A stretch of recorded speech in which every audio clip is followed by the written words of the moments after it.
Let's go. A little bit to that side. Yeah. So, 3, 2, 1. Hello. Hi.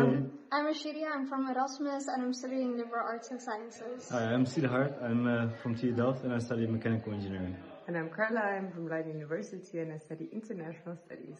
And together we worked on a project where our objective was to provide a frugal innovation for sugarcane farmers in northern India. And we did this with our provider, which was the Indian Institute of Technology in INDIA-ROORKEE, under the guidance of Professor Vibhuti and PhDers.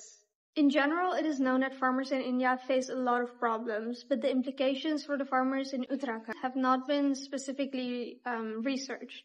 In general, they live in resource-constrained environments and rural villages, and taking a frugal lens, we realize that there's a lot of frugal aspects from the challenges they face. For example, they have financial problems which are caused by the output being diminished, and that is due to the weather conditions, but also labor shortages, and all these issues also lead to health problems, low productivity, and ultimately the use of unsustainable farming practices. And knowing all these different problems that they face, it's important to also know what their needs are so we can focus on one problem. And for this project, we focused on the problem of weeding. And we are aware that for developing a frugal solution, weeding is not the only thing that will solve all of these problems that I just mentioned, but it should be seen as a starting point where farmers can be introduced to other changes and other frugal innovations for the future. Essentially, through this frugal innovation, sugarcane farmers might see the benefits regarding economics and efficiency, and thus the frugal innovations become more legitimate, and the awareness of the potential is raised as farmers are more likely to adopt the frugal innovations in the future, and maybe also in other farming sectors. And so in the long run, bigger challenges faced by sugarcane farmers could be addressed. Before we developed the solution, we did some simple desk research where some assumptions rolled out of. One of these assumptions was that there was no modern technology available on the farms, and that there was also no electricity available on the farms. Another assumption was that there was no tool used for weeding at this moment. Now, to find out if these assumptions were real or not, we conducted some field visits, where we also saw what the needs were of the local context. Now, out of this field visit came that there was indeed modern technology available for some of the farming processes, and that there was a traditional tool being used for weeding at this moment. It's called a groupie. The groupie has some positives, such as it is easy to use for the farmers and it is affordable. But it also has some negatives in the sense that it ensures a bad posture, it ensures that it has a low productivity, and it is also not gender neutral. Now, next to the groupie, there were also other tools available on the market. You can see that above me. Now, this tool was being tested with a worker, and out of this test came that it had a good ergonomics, but it was not as productive as the groupie in some certain soil types, and that it was also not gender neutral in the sense that it was really heavy to use.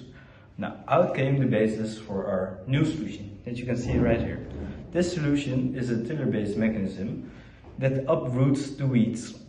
And this solution is gender neutral. It has a high affordability, it has a high productivity, and it has good ergonomics. It is also produced in ROORKEE, as you can see here, with local materials and a bit of jugaad to make it more accessible for the sugarcane farmers. So now moving on to the key findings and its implication for the solution. So first of all, sugarcane harvest is seasonal, meaning that farmers only generate economic output from October to January.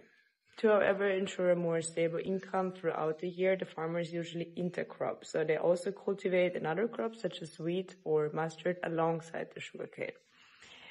This implies that an intervention that's applicable beyond sugarcane farming is more effective and more impactful for the farmers, and they're more likely to invest. For our project, that applies because weeding has to be done throughout the entire year and has to be applied to all crops planted. And this is just more relevant. And that highlights the importance of scalability within the farm, but also through various farming sectors, which is part of Frugal innovations.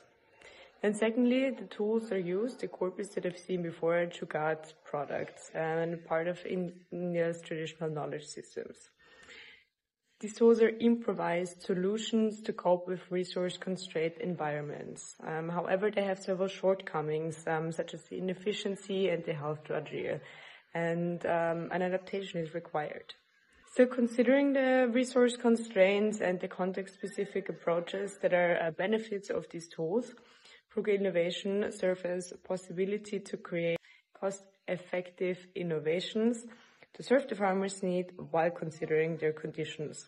And third, the tools that are available on the market are considerably cheap. However, farmers don't use them due to lack of awareness, lack of availability, and just simply because they're not adapted to the sugarcane farm conditions.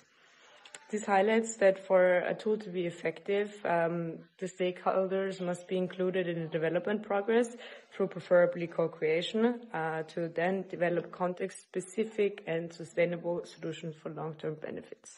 There are several shortcomings for this first iteration of the solution, namely due to time constraints and also to the design flaw.